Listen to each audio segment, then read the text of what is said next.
Why is he not getting more credit for that?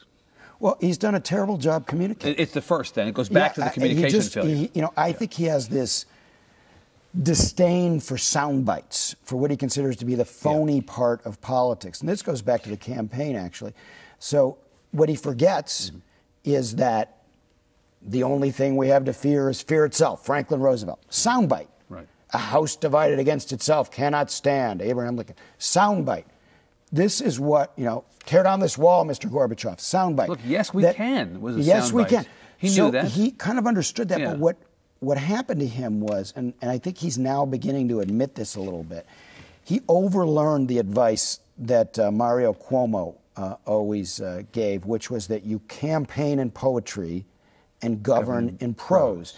And you can't just govern in prose.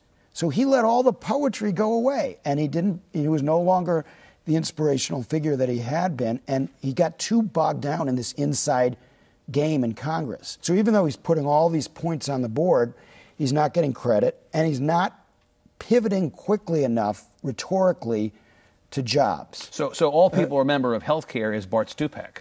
They don't think. Or if they're liberals, didn't get the public option. Whatever their particular concern was about it, they lost. Now, years from now, they'll say, "Can you believe we were living in this country where 50% of all personal bankruptcies were because of healthcare costs?"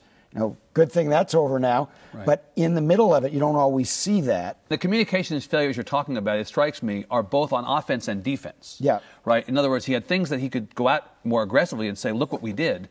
But also a lot of the crap, frankly, that he had to endure over the last 18 months, he didn't sufficiently rebut.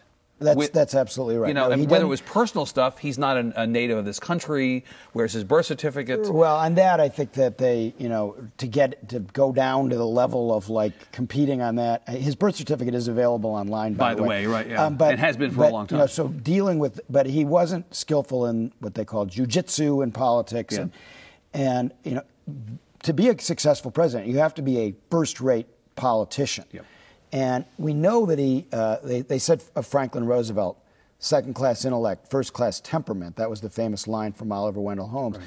And Obama has a first-class intellect, but it's not clear that temperament, that cool temperament that seemed very attractive during the campaign when John McCain was kind of bouncing off the walls, that cool temperament might be too cool for what the American people want now. They want more of that connection. We thought it was exactly what we wanted. And it was a contrast both to what came before, and it was a sense of what we needed.